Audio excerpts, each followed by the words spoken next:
Bonjour et bienvenue pour ce 5e épisode de l'évolution de la relation client sur 2025-2030. Mois d'août oblige, on va faire un épisode plus court. Et donc on va parler aujourd'hui des systèmes d'information et des infrastructures de production et de la manière dont ça va évoluer. Alors aujourd'hui, les SI et les infras, c'est beaucoup des systèmes légataires et centralisés qui ont été déployés à partir des années 80. Et donc, on a encore beaucoup de solutions on-premise avec énormément de fournisseurs pour des solutions de téléphonie de centre d'appel, des solutions pour gérer les files d'attente, pour gérer l'accueil avec un serveur vocal, des solutions de CRM, des solutions pour gérer le workforce. Et toutes ces solutions ont des interopérabilités limitées puisque finalement elles ont été développées à des époques où les interfaces de type API, web service étaient encore embryonnaires. Et donc ça nécessite d'avoir de multiples compétences dans des équipes et de pouvoir gérer de nombreux projets transverses. C'est beaucoup de développements spécifiques qui sont toujours compliqués et coûteux à maintenir et évidemment ce sont des compétences qui sont de plus en plus dispersées dans l'entreprise, parmi d'anciens collaborateurs, avec des consultants et beaucoup d'entreprises de services numériques. Et donc tout ça, ça constitue un gros millefeuille qui engendre une dette technique importante, coûteuse et qui provoque pas mal d'inertie et de perte de flexibilité dans les entreprises. Demain, comment est-ce que ça peut évoluer ? Évidemment, on va voir l'ère des solutions dans le cloud qui vont remplacer progressivement toutes les solutions on-premise. On va avoir essentiellement des interfaces normalisées avec des API, des SDK qui permettront à tous ces systèmes de dialoguer de manière native sans aucune limitation. Des compétences de plus en plus unifiées. Les directions des systèmes d'information se restructurent, recrutent des gens qui sont des cloud natives et donc toutes ces connaissances vont converger vers un domaine de pratique commun. Des solutions tout en un pour essayer d'éviter d'agréger comme ça sur l'écran d'un agent 5, 6, 7, 10 fenêtres applicatives, chacune correspondant à un canal ou chacune correspondant à un besoin métier. Un gros sujet, ça va être le Robot Process Automation, donc toutes les actions qui peuvent être orchestrées de manière automatique pour faire gagner beaucoup de temps au travail de l'agent, aussi bien pendant l'appel qu'en post-appel.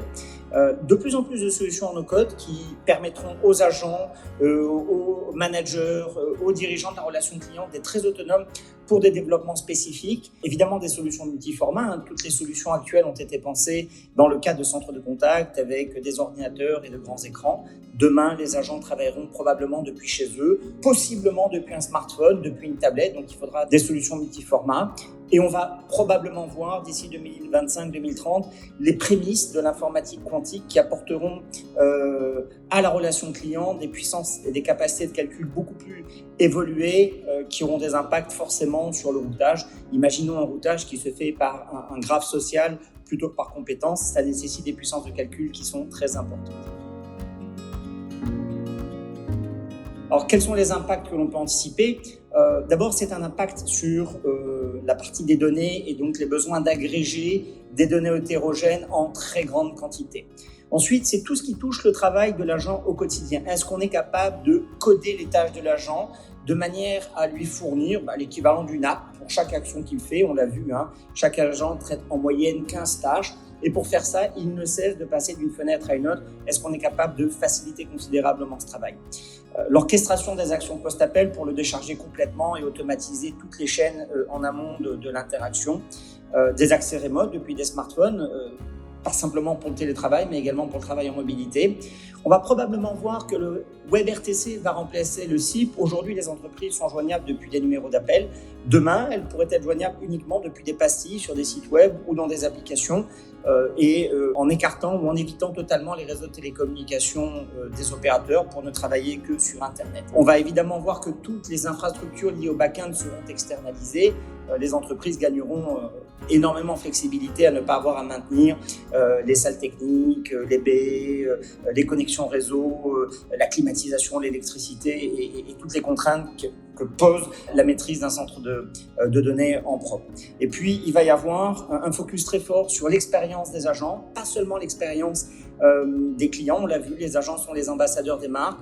Les points de contact entre les agents et les clients feront le succès des marques. Et plus l'agent aura un cadre de travail et un processus de travail agréable, performant, pertinent, meilleure sera la performance globale.